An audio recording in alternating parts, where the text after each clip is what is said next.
நம்ம சின்னமனூர் வனச்சரகத்திலிருந்து தான் இந்த பனை விதை நட்டுக்கிட்டு இருக்கு.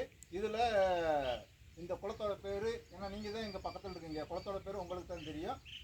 ஆலமர குளம்னு சொல்லியிருக்காங்க. நான் வரும்போது வந்து சிந்தலச்சேரியில் இருக்கக்கூடிய ஆலமரத்து குளத்தில் வந்து, சார் நீங்கள் அன்பு அரசு அறக்கட்டளையிலேருந்து நீங்கள் அதை கொஞ்சம் எங்களுக்காக தன்னார்வலராக வேலை செய்யுங்கன்னு சொன்னாங்க. அது பிறகு தான் நானும் காந்தி அண்ணனும் வந்திருக்கோம். நாங்கள் வந்து அன்பு அரசுங்கிற அறக்கட்டளை வச்சுருக்கோம். இதில் இன்னைக்கு தமிழகத்தில் வந்து 6 கோடி பனை விதை நடணும்னு சொல்லி முதல்வர் வந்து ஐயா சொல்லியிருக்காரு.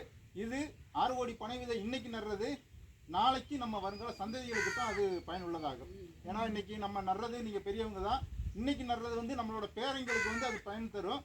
அதே மாதிரி இந்த பனை விதை வந்து இன்னைக்கு நடுறது அதாவது வேர்லேருந்து உச்சி வரைக்கும் வந்து நம்மளுக்கு பயன் தரக்கூடியது தான். இது வந்து நிலத்தடி நீரை வந்து சேமித்து வைக்கக்கூடியது. ஏன் இந்த கம்மாக்கரையிலையும் இந்த குளத்துக்கரையிலையும் பண்ணுறோம்னா, தண்ணி இல்லாத காலத்தில் கூட அது தண்ணியை வந்து சேமித்து வச்சுக்கிட்டு நாளைக்கு நம்மளுக்கு விவசாயத்து தேவைக்கு வந்து அந்த தண்ணியை வந்து இது பண்ணோம். அதேமாதிரி பக்கத்தில் இருக்கிற கிணறு இருக்குது பார்த்தீங்களா, அந்த கிணத்துல வந்து நம்ம ஒரு போர் போட்டு என்ன ஒரு தண்ணி எடுக்கணுமோ அந்த வேலையை வந்து இந்த பனை மரம் செய்யும். ஏன்னா இது வந்து ஜல்லிவேர் வகையை சேர்ந்தது. இப்போ அந்த ஜல்லிவேர் வகையை சேர்ந்த இது வந்து இதை வந்து இதுவும் ஒரு புல் வகை தான், பேரின புல் வகைன்னு சொல்லுவாங்க. இப்போ தமிழகத்தின் மாநில மரம் இந்த பனை மரம். இன்னைக்கு நம்ம நடுறது நாளைக்கு கண்டிப்பாக நம்ம வருங்கால சந்ததிகளுக்காக. இது வந்து இன்னைக்கு நம்ம வைக்கிறது வந்து அது முளைச்சி வர்றதுக்கு 1 வருஷம் ஆகும். நம்ம பூமியை ஆகாயத்தை பார்க்குறதுக்கு 1 வருஷம் ஆகும். அது பலன் தர்றதுக்கு வந்து 12 வருஷம் to 15 வருஷம் ஆகும்.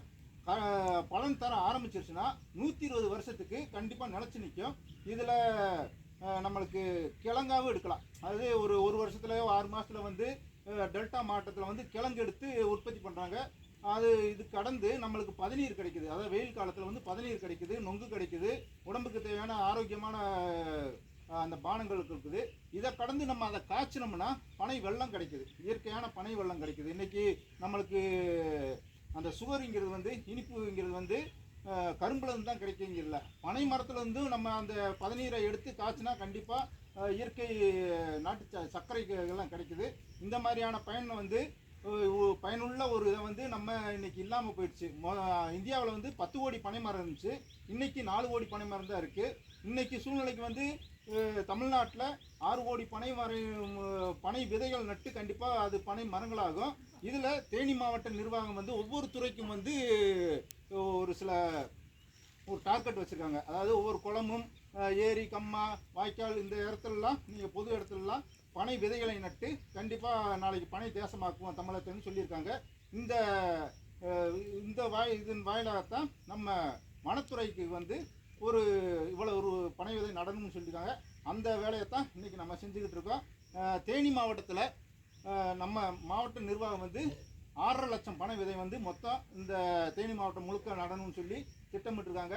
அந்த ஒரு செயலில் வந்து நம்ம ஈடுபட்டு இது அர்ப்பணிப்போடு செய்வோம். ஏன்னா இந்த இது வந்து நம்ம காசுக்காகவோ இல்லை ஏதோ வேலை செய்கிறோம் அப்படிங்கிற எண்ணத்தோடு செய்யாமல், இது நாளைய தலைமுறை தலைக்கணும் அப்படின்னா கண்டிப்பாக நம்மளோட அர்ப்பணிப்போடு இந்த வேலையை செஞ்சோம்னா நம்ம இன்னைக்கு வைக்கக்கூடிய பனை விதையானது மரமாக முளைக்கும்.